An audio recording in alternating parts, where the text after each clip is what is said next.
Discuss చేయబోయే topic భార్యాభర్తలు inter course అయిన తర్వాత వీర్యం అనేది బయటకు వస్తే ఇదేమైనా ఇన్ఫర్టిలిటీ అంటే పిల్లలు లేకపోవడానికి కారణమవుతుందా? నేను మీ doctor Pratima, clinical head and fertility consultant at Komali fertility centre, Ongole. So ఇప్పుడు మా దగ్గరకు ఆల్మోస్ట్ వచ్చే ఇన్ఫర్టిలిటీకి అంటే సంతానం కోసం ట్రీట్మెంట్కి వచ్చే కపుల్స్ రొటీన్గా కామన్గా ఆల్మోస్ట్ ఒక 10 కపుల్స్ వస్తే ఒక 8 కపుల్స్ అడిగే క్వశ్చన్ ఏంటంటే మేము ఇంటర్ కోర్స్ ఉంటాము but with in minutes or సెకండ్స్లోనే వీర్యం అనేది బయటకు వస్తుందని అడుగుతున్నారు.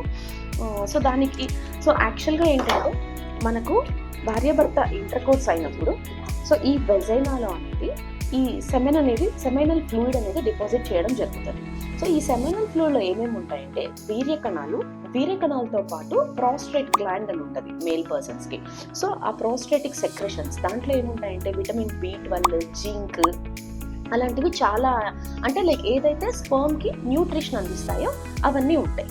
సో దాంతోపాటు ఈ స్పర్మ్స్తో పాటు ఈ సెక్రెషన్స్ కూడా డిపాజిట్ చేయడం అనేది జరుగుతుంది. ఇంటర్ కోర్స్ తర్వాత almost with in fraction of the seconds అంటే స్పర్మ్ మూమెంట్ వచ్చి 25 మైక్రోమీటర్స్ విత్ ఇన్ సెకండ్లో వెళ్ళడం జరుగుతుంది. సో అవి ఏమైపోతాయంటే ఇవి వెంటనే అసెండ్ అయిపోయి అంటే ఈ లోపలికి యూట్రస్కి అసెండ్ అయిపోతాయి, లోపలికి వెళ్ళిపోతాయి. సో కొన్ని ఏంటంటే ఈ వెజైనల్ క్రిప్స్లో అనేది ఉండడం జరుగుతుంది. సో మిగిలిన సెమైనల్ ఫ్లూయిడ్ ఏదైతే లిక్విడ్ అంటాం ఆ లిక్విడ్ మాత్రమే బయటకు వస్తుంది. కానీ సో ఆ స్పర్మ్స్ అనేది అసెండ్ అయిపోతే మూవ్ అవుతూ ఉంటాయి కాబట్టి అవి బయటికి రావడం అనేది జరగదు.